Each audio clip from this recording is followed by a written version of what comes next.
welcome to everybody on the webinar. I'm Andrew Davidson. I'm the National Head of Employment at Hempsons, and I lead the employment team here.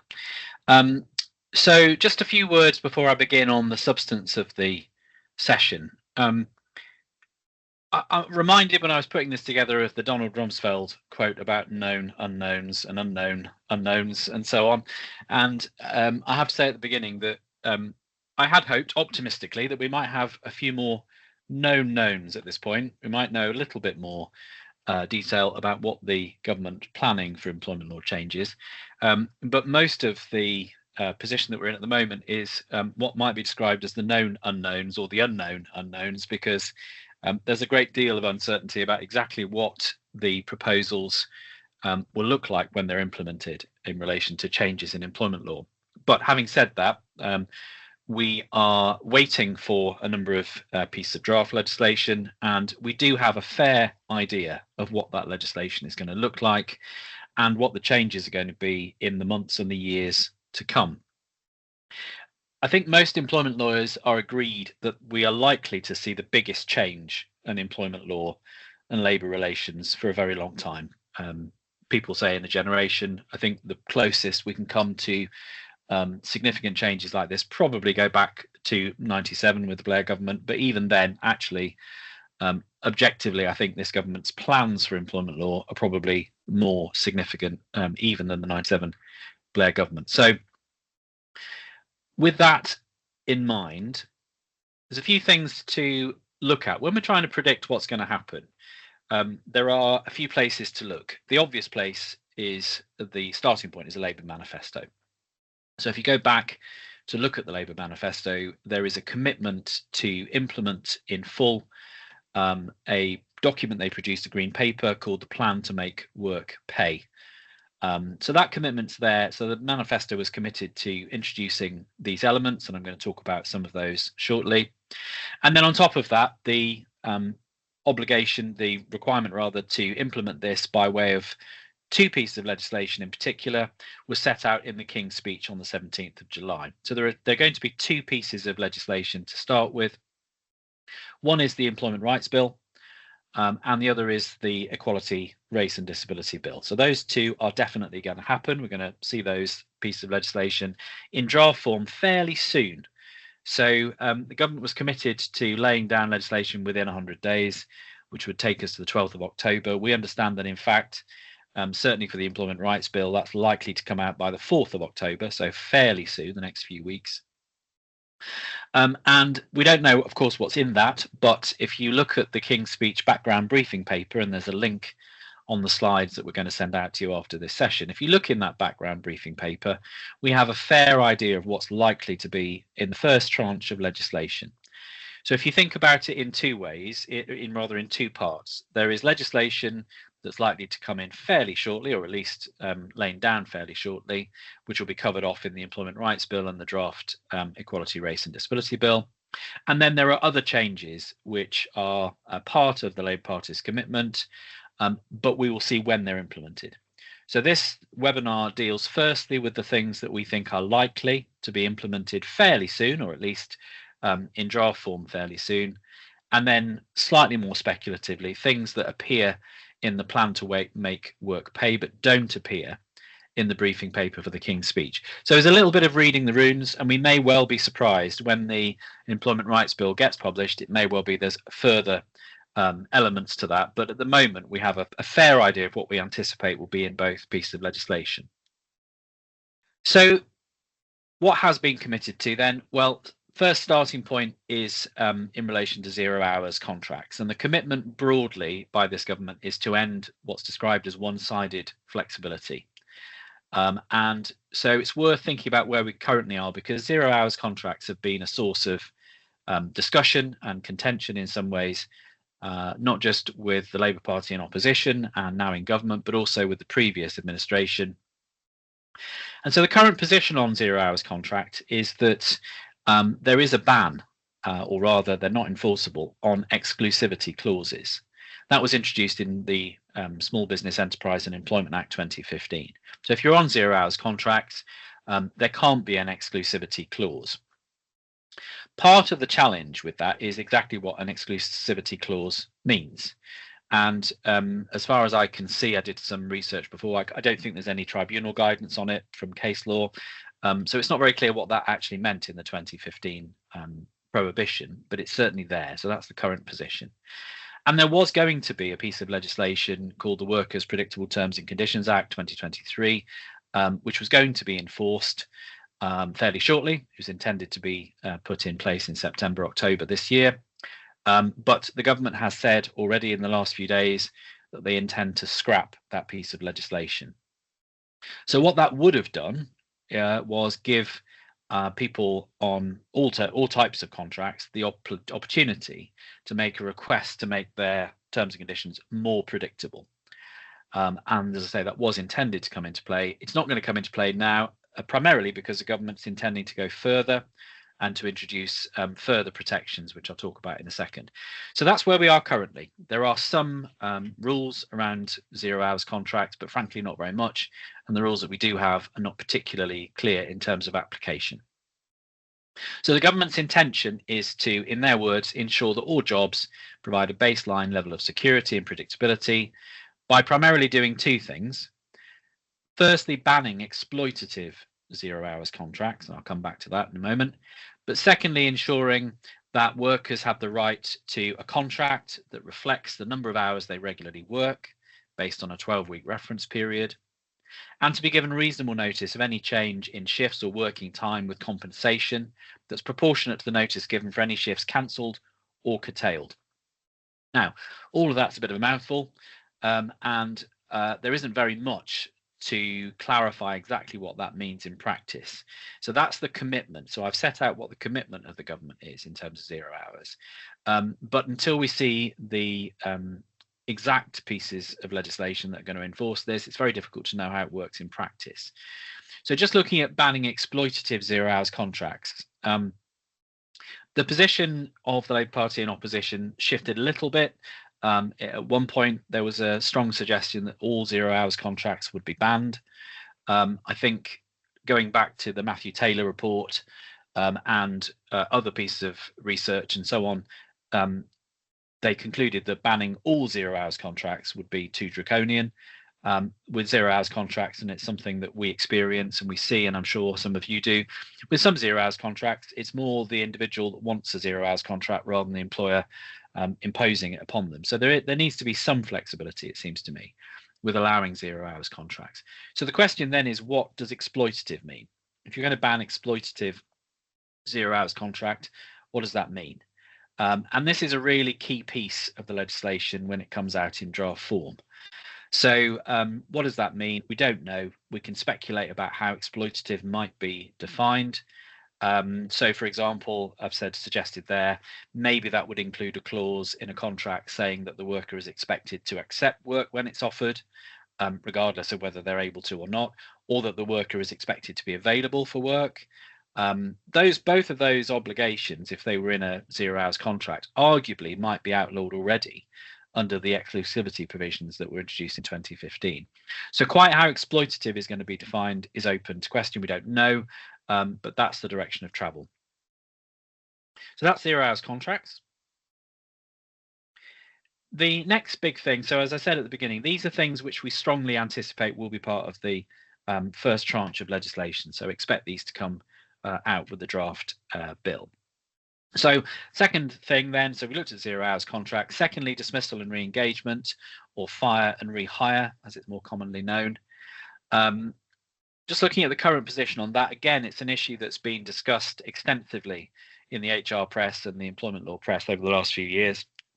And it led to the statutory code of practice produced by ACAS, which has been in force since the 18th of July 2024. So if you're thinking about dismissal and re-engagement, and when might you do that? Well, you might do that, for example, if you're trying to agree a change to terms and conditions, and you can't agree that those changes.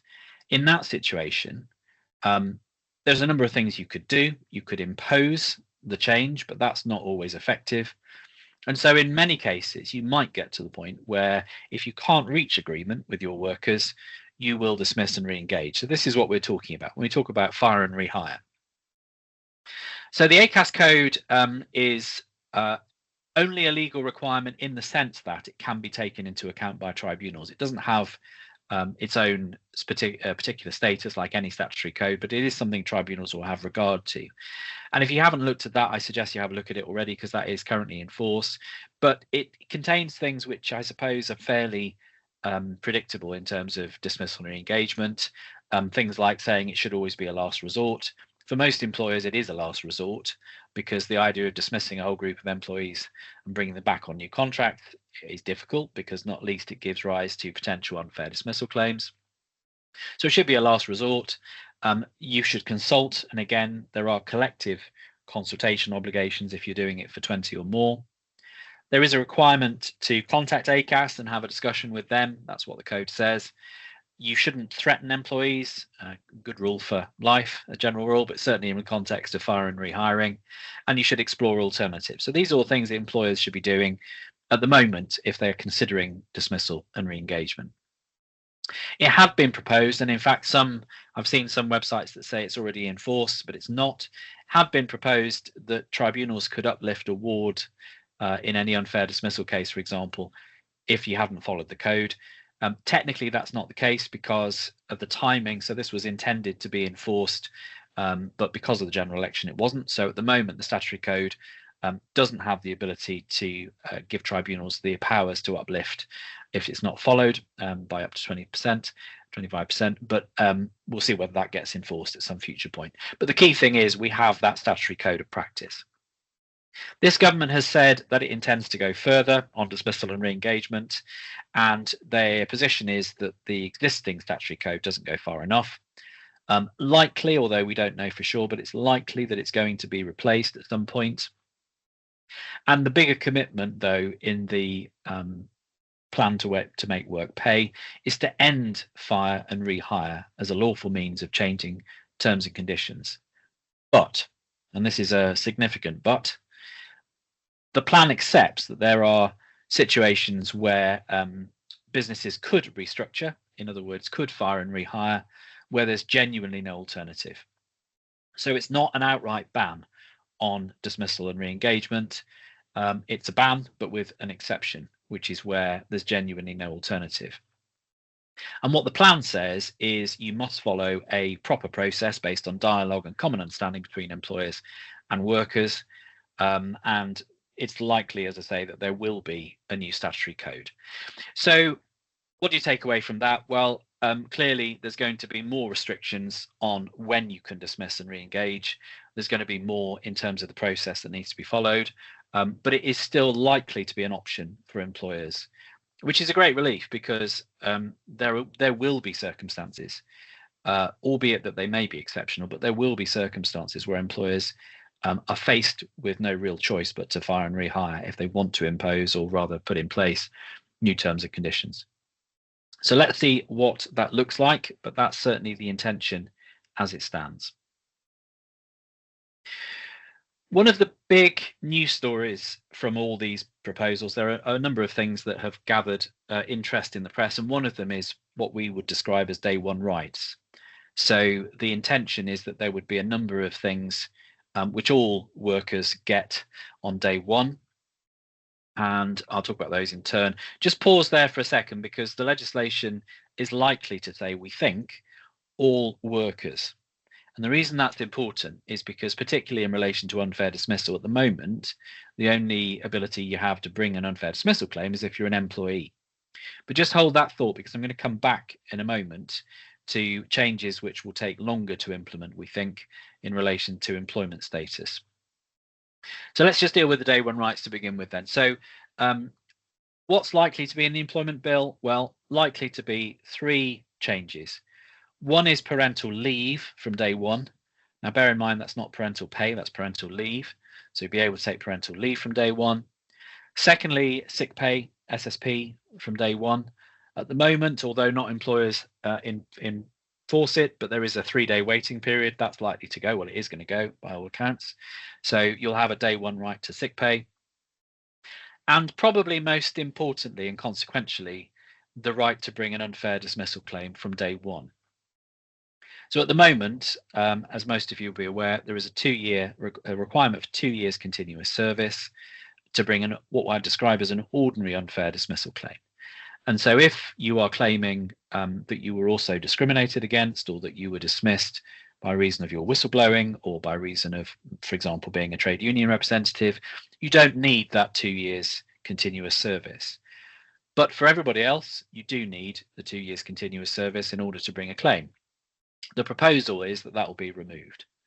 Now, that obviously opens up a significant number of people who otherwise would not be able to bring a claim. And there is a slight, and I don't know yet because we haven't seen just how slight it's going to be, but there is a slight caveat to all of this. And what the plan to make work pay says is that introducing these day one rights will not prevent a fair dismissal, which includes reasons for dismissal, dismissal for reasons of capability, conduct, or redundancy. And this is the key thing: all probationary periods with fair and transparent rules and processes. We will ensure employers can operate probationary periods to assess new hires. This is the key thing, because the way that we understand it is that, yes, you'll have the right to bring an unfair dismissal from day one, but probationary periods will be relevant. Now, how is that going to be put into force? We don't know. It may be, for example, that it's set out very clearly that tribunals have to take into account the fact that somebody's on a probationary period. When they make a determination of unfair dismissal, they may just have to take into account whether or not somebody's on probation. It could be as simple as that, or as straightforward as that, or there could be something in the legislation itself which allows you to dismiss during a probationary period. I've seen a suggestion in some places that there might be an extension to the reasons for a fair dismissal. So at the moment, there are a limited number of reasons why you can dismiss fairly, including the things that I mentioned there, so capability, conduct, redundancy, and so on. I've seen it suggested that it might be that the government introduces another separate heading. So in other words, if you fail your probationary period after a reasonable period and so on. Don't know. We just don't know how that's going to be implemented, but probationary periods are going to become more important, that's for sure. And so it's worth thinking at the moment about what you do with probationary periods, because it's likely, subject to what the bill says, it's likely to become more important than they are at the moment. So that's day one rights. Unfair dismissal is the big one. I think there aren't, as I said at the beginning, there aren't many known knowns in all of this. One thing I can predict, and I don't think many people disagree, is that this is likely to lead to an increase in tribunal claims. Because logically, if you introduce a whole group of people that otherwise wouldn't be able to bring claims, you're going to increase the numbers. So it's very likely that tribunal claims are going to be on the increase. Flexible working is also something which is likely to be contained in the bill. At the moment, current law, very briefly, is, of course, there is a right to request flexible working process, and that has become already a day one right. Some of you in the NHS, had that requirement under AFC slightly earlier, but from 6th of April 2024, it became a day one right, so you can make a request, but the focus is very much on the right to request rather than the right to have. What the government has said is that there will be provisions to make flexible working, in their words, the default from day one. Now, again, what does that mean? Very difficult to see exactly what that means until we see the legislation. But it goes on to say that employers will be expected to accommodate flexible working as far as is reasonable. There's the rub. What does as far as is reasonable actually mean? Of course, in practice, it's going to be difficult to assess. And what does default mean? We don't know. But it clearly is more than the right to request.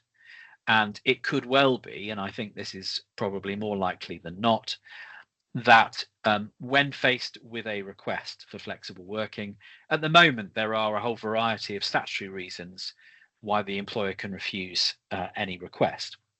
I think what is very likely is that list of reasons is going to be narrowed. And so if you have a request for flexible working, yes, you'll be able to say no, but I think that list of reasons acceptable reasons is going to be narrowed. That could be, I say all, it's going to have a significant repercussion, but it could be all that the government does, or they might surprise us and have something a bit more proactive. But clearly that is the direction of travel.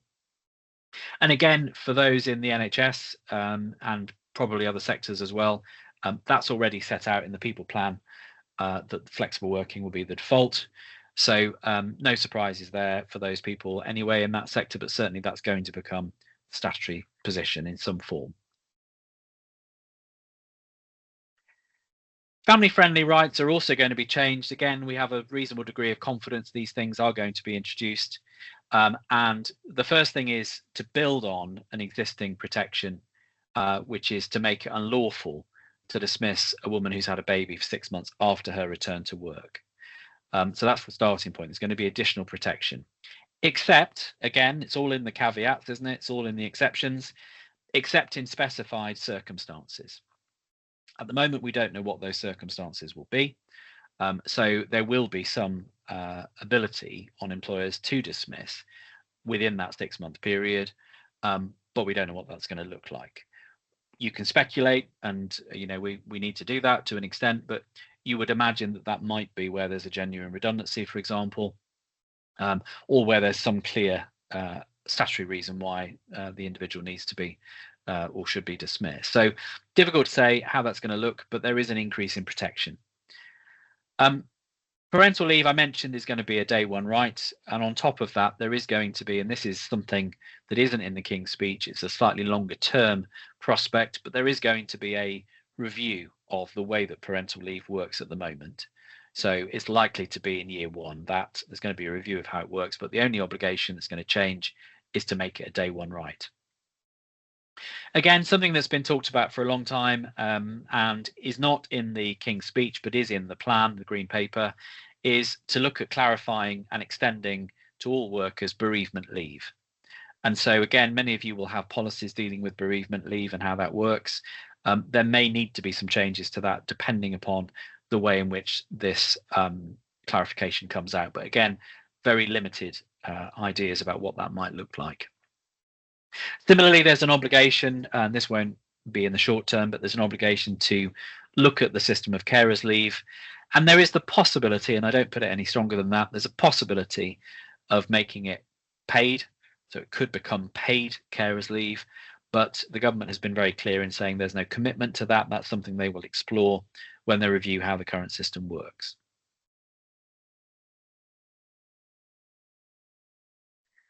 Again, one of the more certain elements is an introduction of a single enforcement body when it comes to employment law. It's going to be called, we understand, the Fair Work Agency. We don't know exactly what it's going to do, but the indication is that it's going to cover things like health and safety, national minimum wage infringements, worker exploitation in whatever form that comes about, and discrimination. Again, we don't know exactly what it's going to be able to do. The sense is it's going to be far more interventionist and proactive in terms of enforcing individual rights and group rights. It's likely to have the power to levy fines, probably give cautions or warnings, come in and do inspections, lodge civil proceedings and criminal prosecutions. I think it's likely to be a significant development, this.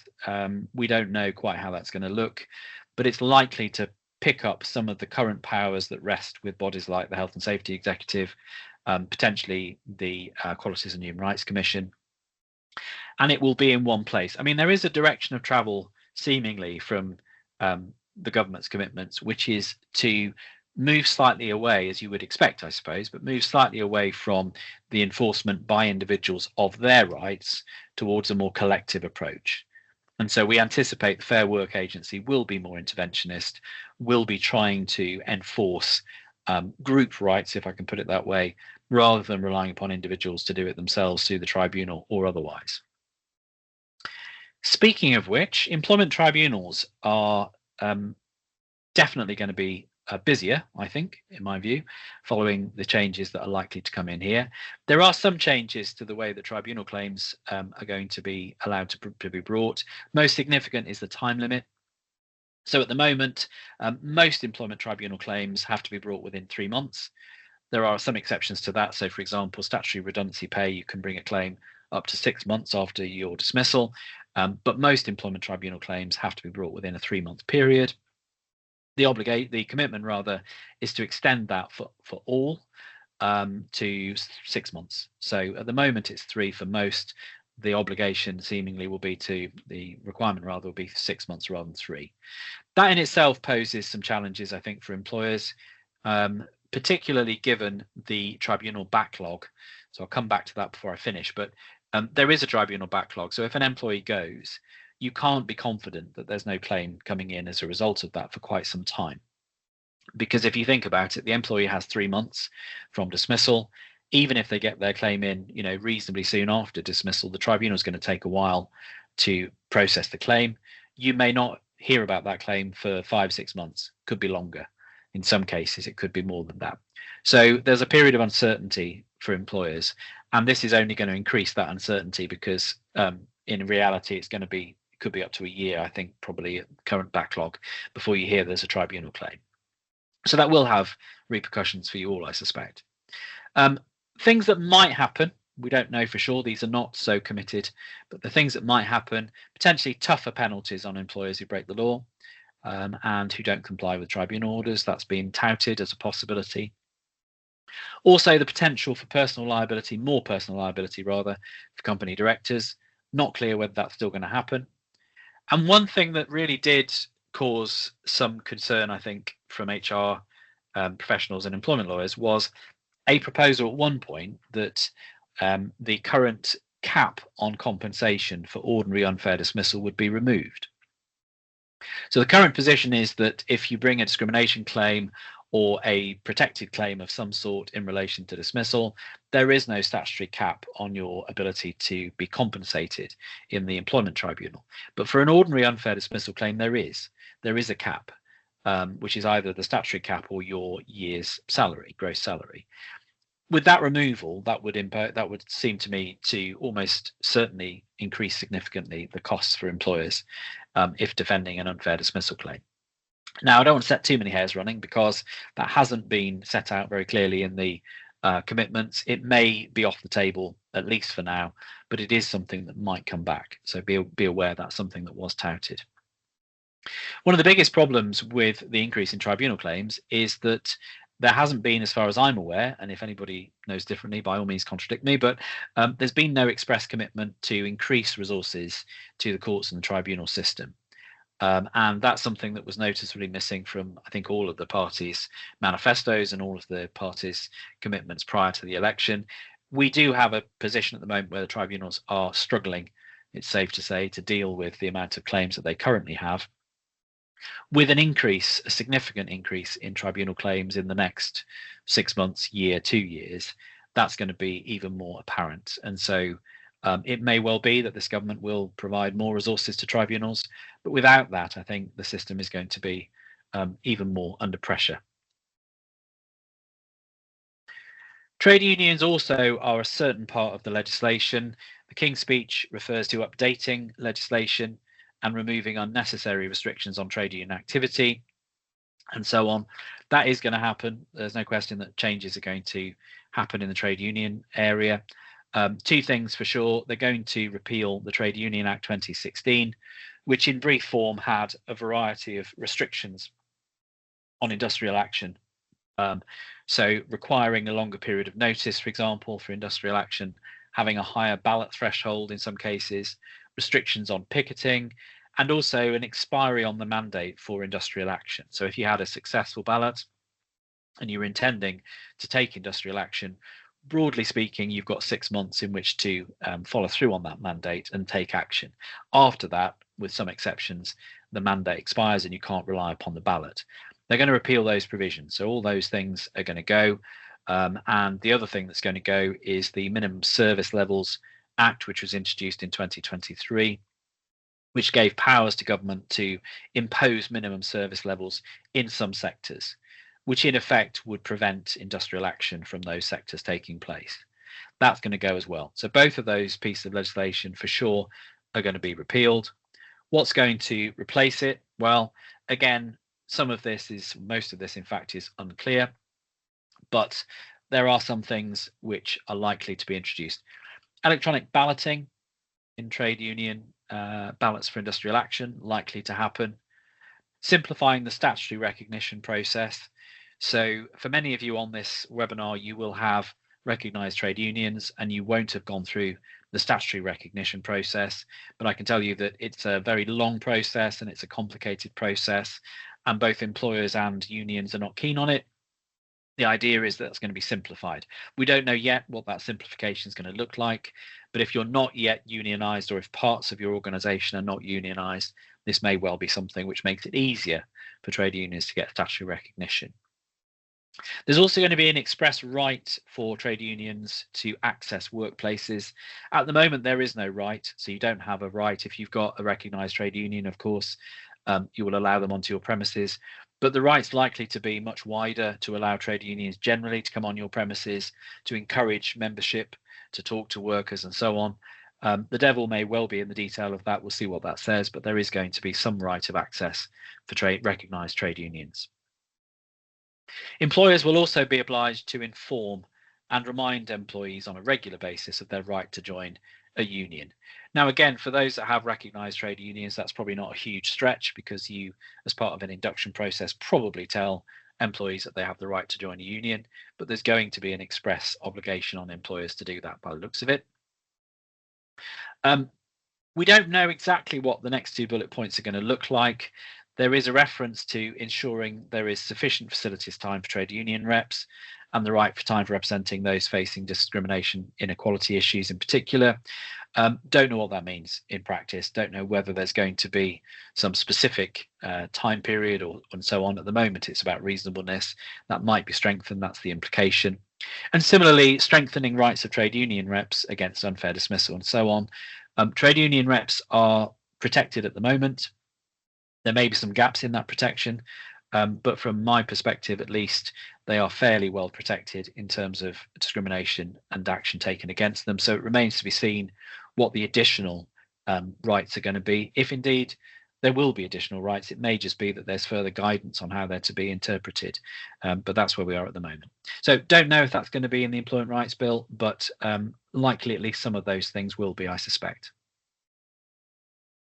I said I'd come back to this issue of employment status, and this is one of those things that the government is committed to, but we think it's going to take some time to implement, and we don't quite know how it's going to be implemented. So there is going to be a consultation, and the consultation is going to be on removing the distinction between employee and worker. So at the moment, there are three categories of individuals for these purposes: genuinely self-employed, worker, and employee. If you think of it as a spectrum, the employee has the most rights, self-employed has the least rights, and in between is this category of worker that was introduced a long time ago.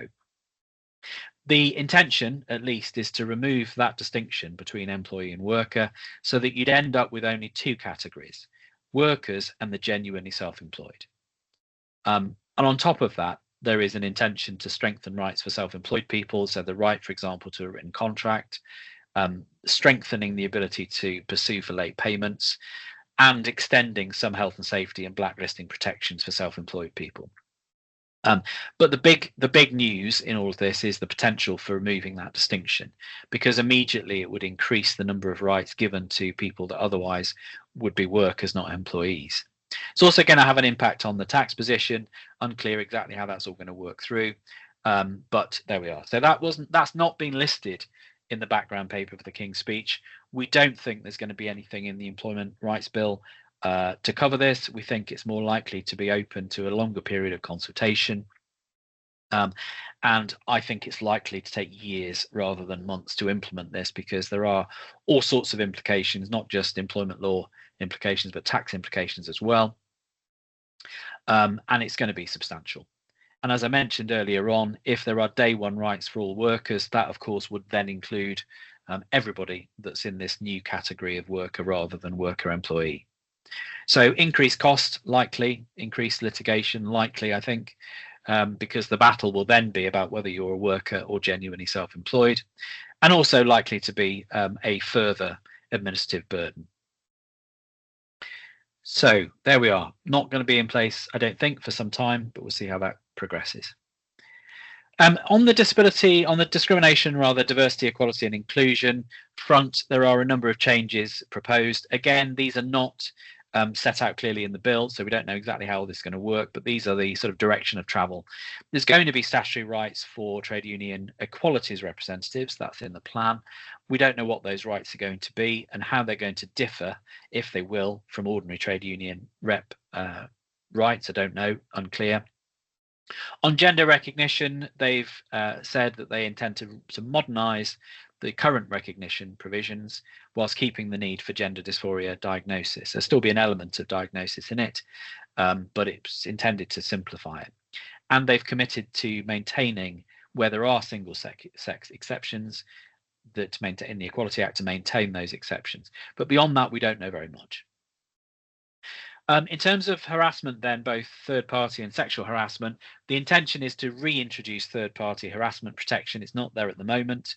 So if somebody comes onto your premises, a third party comes onto your premises and harasses one of your employees, in itself, that doesn't give rise to a claim against you, unless the way in which you've dealt with that issue is in itself discriminatory. So the intention is to bring back third-party harassment protection, so you will be responsible, to a limited extent at least, for third-party harassment if that's introduced. Again, that's not in the bill. We'll see when that comes into place. On sexual harassment, their intention is to strengthen the proposed duty so that employers will be required to take all reasonable steps to prevent sexual harassment. And that's likely to affect the Worker Protection Act, which is likely to come in place October 24. We think there'll be some changes to that, at the very least, to say that employers will be required to take all reasonable practical steps, or reasonable steps rather than just reasonable steps. Now, you might think that's a fairly minor distinction, and it may be, but clearly the direction of travel is to make those rights more, strengthen those rights. Again, another one of the issues that employment lawyers have talked about for a long time is the menopause, and whether there ought to be increased protection for those going through the menopause. It's unclear what the commitments will be. It has been suggested in the past that the menopause would be a protected characteristic, for example, or that there might be a requirement to produce menopause action plans. But all of that at the moment is a fairly weak commitment. We don't think that's going to be introduced anytime soon, but it may be, again, the direction of travel. So you may remember at the beginning I said there were two pieces of draft legislation that are definitely going to come into effect in some form. One was the Employment Rights Bill, which I've talked about primarily, but also the Race and Equality Bill, which hasn't been published either, so we don't know exactly how that's going to work. The intention is that it will enshrine the existing right to equal pay in full when it comes to race and disability. So those with disability, or those from an ethnic minority background, would be able to pursue an equal pay claim as opposed to a discrimination claim. So at the moment, equal pay is just about sex, and you can only bring an equal pay claim if you're bringing it on the basis of a difference in treatment because of sex. The intention is to extend that to include race and disability. It'd be very interesting to see what the bill looks like, because there is, of course, existing protection. So if you feel, if you've got a disability and you understand that your pay is less than a reasonable comparator, you can bring that claim anyway, because you'd bring a disability discrimination claim. It's unclear to me, and I think probably most employment lawyers, quite what this new piece of legislation is going to do to make it easier for claims to be brought on the basis of pay, because equal pay cases generally are difficult. If anybody's had an equal pay case, you'll know that. They're difficult to litigate. And as I say, there already are existing protections for race and disability when it comes to pay.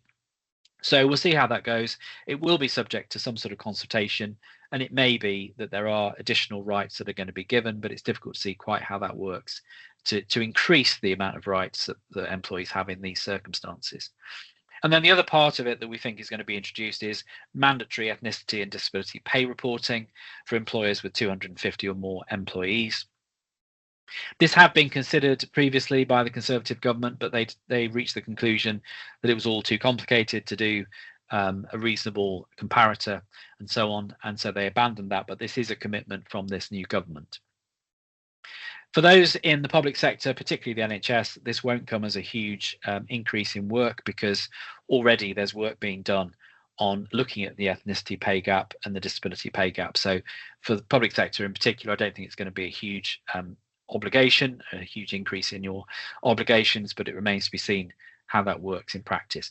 For anybody that's interested in that, just a little bit of a tout for something we're doing. We are working with NHS providers, for those in the NHS working for NHS providers, with setting up a publication on the ethnicity pay gap. So watch out for that coming out fairly soon.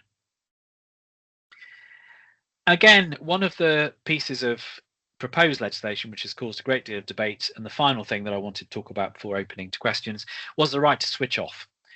Something which I think in principle a lot of us would like to do, but whether or not that becomes a piece of legislation remains to be seen. But they are committed to, under the plan at least, to have a right to switch off, to disconnect from work outside of working hours and not be contacted by their employer.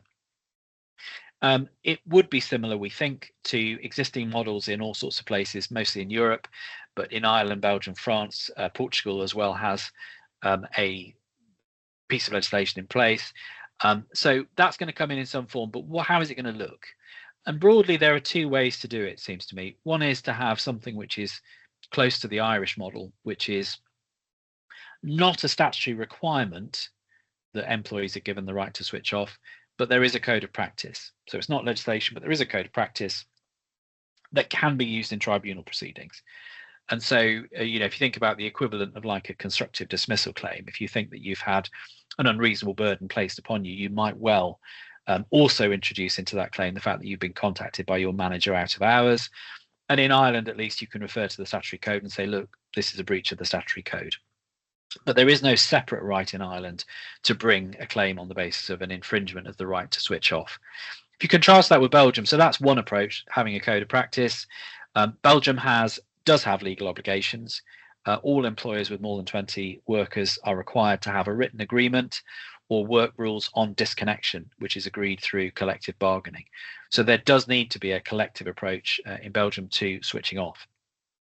Now, which way the government will go on this remains to be seen. It might be a mix of the two. You might have a statutory code with some minimum protection in place. It wouldn't surprise me if there is an obligation to have this through some form of collective agreement, given the way the government's direction is heading. But we don't know.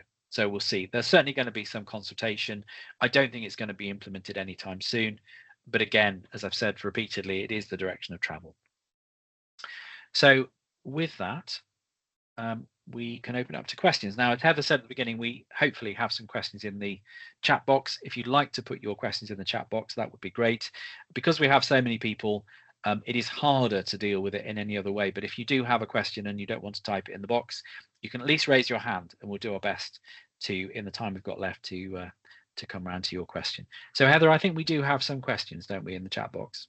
We do. Going back towards the beginning of the webinar, a couple of questions about 0 hours contracts. Does it include agency and bank workers? So, I mean, it depends on how it's set up, but it certainly could include bank workers for sure. Agency workers are dealt with under slightly different provisions. Whether or not these prohibitions on 0 hours contract would extend as far as agency work is unclear. So certainly bank workers, yes. If they're set up in the normal way. The slight difficulty with bank workers, as I've mentioned in some of these previous seminars, is that everybody's idea of what a bank worker is and what they do is slightly different. And you will have bank workers who no doubt are definitely employees and have existing rights because of the regularity with which you use them. But a bank worker in the sense of somebody doing ad hoc work would certainly be considered a 0 hours worker for these purposes, yeah. Thank you. The next one is about the trade union right to access workplace. Would that include insistence to attend one-to-one meetings, informal, between colleagues and a line manager? The only answer I can give that is I think it's very unlikely that it would stretch that far.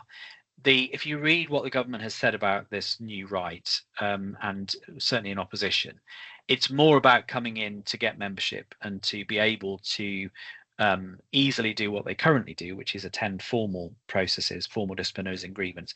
I've not seen a suggestion that they would be able to come in and attend those sorts of meetings. No, not informal sort of line management discussions.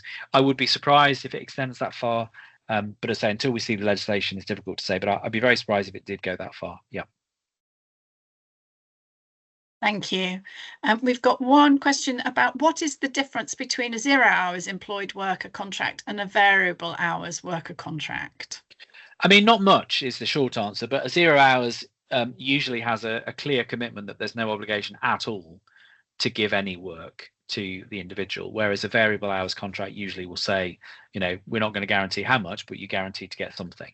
So whether it would extend to that kind of provision again with variable hours, I think we'll see what the legislation says, but that's broadly the difference. There's absolutely no obligation with 0 hours, whereas variable, there's usually an obligation, albeit that it's variable and not guaranteed any particular number of hours, but you guarantee there will be some work for you. Thank you. Changes to sexual harassment legislation. I noted October 2024, but then I'm unsure. Any idea when tech guidance may come out? No, because well, I mean, at the moment they haven't said they're going to delay the introduction. So at the moment it's still going ahead. They're either going to delay it, seems to me, or they're going to very swiftly amend the legislation if they can in that time period to allow it to be all reasonable steps. But in terms of when the guidance is going to come out, no, I've no idea, Alison, about when that's going to happen. I think we'll see an announcement fairly soon. I mean, they only announced last week that the predictable terms and conditions provisions, which were due to come in for September, were going to be repealed and not going to be implemented. So it may well be in the next week or two we see something on that, but not at the moment. I've no idea. There was one we missed actually, Heather, which I've just spotted. Yes. Which was, will there still be Crown Office holders along with workers and self-employed? It's a very good question. I strongly anticipate that there will be, yes, but I've not seen anything in terms of the proposals at the moment. They're very broad, but I would imagine so because there are all sorts of provisions which at the moment apply to Crown Office holders. Which it'd be extraordinary if they abandoned that distinction, I think, but we'll see. Nothing specific that I've seen. Thank you. And we have somebody who's asking any idea of the timelines for all of this? Not much. I think, as I said, as I was going through, some of these changes are going to take a long time. So the removal of distinction between employee and worker, it seems to me, is going to take a long time to implement. Even if the government went full tilt, they're going to consult on it. It's one of those changes which is very, very significant. And so I think that, for example, is going to take years. I don't think we'll see any real change in that in the distinction for probably 2-3 years at the earliest, I would have said. Whereas some of these things are easier to implement. So some of the trade union provisions, for example, repealing the existing legislation on trade unions, very easy to do in reality. So I think those things are going to happen very soon. There's going to be a great variation. It really comes down to, once the bills have been published, it comes down to how easy it is from a legislative point of view to remove these and put new pieces on the statute book. So watch this space. I don't think much is going to happen, frankly, until the new year in all of this, but we'll see. We'll see how quickly the government pushes it through. Thank you. The next question, would the third party harassment, including trade unions, for example, if a trade union rep came on site and harassed a manager? Yes, I think so. I think there's no, in the previous piece of legislation, so this was a provision. So the Equality Act used to prevent third party harassment. And there was no distinction in that piece of legislation. I don't think there'd be a distinction here between trade unions who are coming onto your premises and anybody else. So I don't think there's going to be a distinction. Again, we'll see. I've not seen anything on that, but I'd be surprised if there was an exemption for trade union reps. Thank you. And the final question we have at the moment, the right to switch off. In the care industry, we contact employees to ask if they would be able to cover shifts. Would this be able to continue, and should it be in the employment contracts that this needs to be done as part of their role? We have to be fully staffed at all times, so we don't have a choice but to contact them out of working hours sometimes. It's a really good question. I mean, I hate saying I don't know, but I don't know because we don't know quite what it's going to look like. I think there are all sorts of issues in all sorts of industries and sectors. The care industry is certainly one. Care sector is one. Health sector is another. One. So if you have shift patterns, I know, for example, that in the health sector, a lot of shift patterns are arranged through things like WhatsApp. and so on, and that can be outside of normal working hours. In fact, it normally is. So the extent to which there'll be the ability to do that is unclear at the moment. It may well be, and I am speculating, so I be really clear about speculation. I am speculating, but it may well be that it's not so much that you can't do it; it's that the employees themselves are not expected to respond, which I know is a thin distinction. But it may be that if you are, in some cases, if you've got individuals say, absolutely, I'm going to rely upon this right, then it's harder to implement for them. So we may have to look at that, but at the moment it's unclear. I'm afraid we don't know. Unclear how those provisions are going to work. But it does create a major problem. The hospitality industry have already made points about it because they have a similar problem. The NHS, I know, has a problem. Clearly, care sector as well. Quite how it's implemented remains to be seen. Depends very much on whether there's statutory code, for example, or whether there's legislation. And if there's legislation and you have to have a collective agreement, for example, then I can see that there would be derogations and exceptions that you build into it. Yeah, but we'll see what that looks like. Thank you. Next one. There's a couple about following up on the third party harassment. Would that include friends or others, family members, ex-partners, yes. patients? Yes.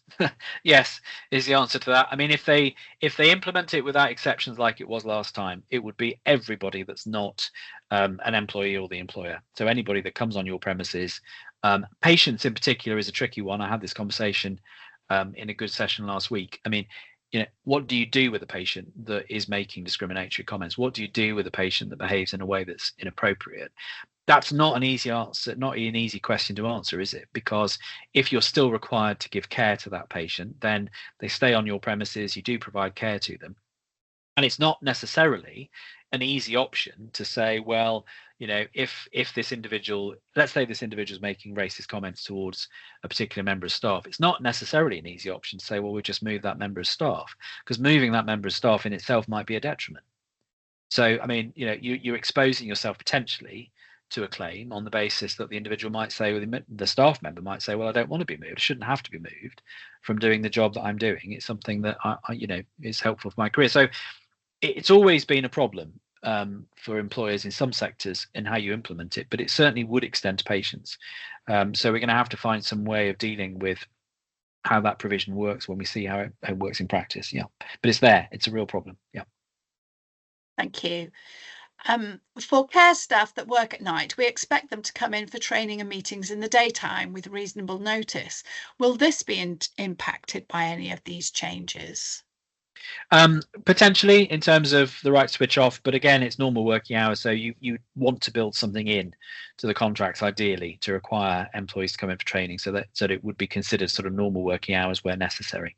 So again, until we see the provisions, I hesitate to say with definitive strength just what it looks like, but I think there'll be the ability to introduce that. Yeah, you should be able to do it, but it may have to be a contractual right for you to require them to come in that way. Thank you.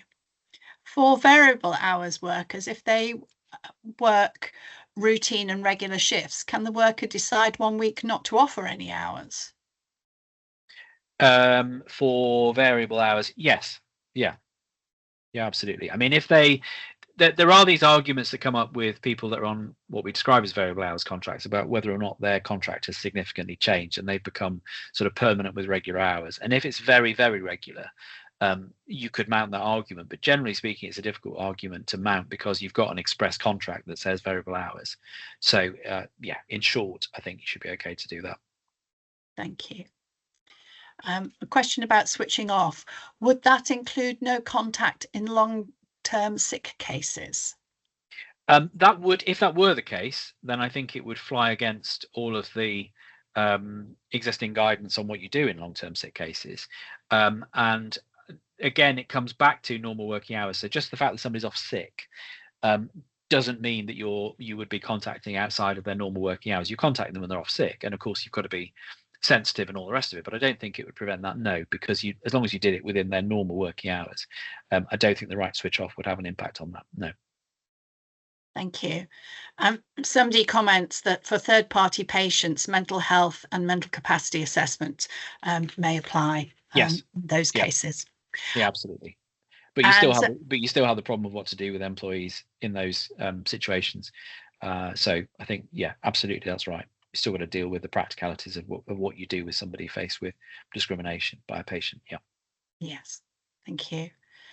Somebody's asking, how would it work when we visit clients in their own homes? Would we still be responsible for third-party harassment? Almost certainly, yes. Almost certainly, yes. If you're visiting as part of your normal working life, seems very difficult to see how you'd have an exception to that, because the provisions are likely to be pretty much as they were before, and that was very extensive. So yes, the answer is yes.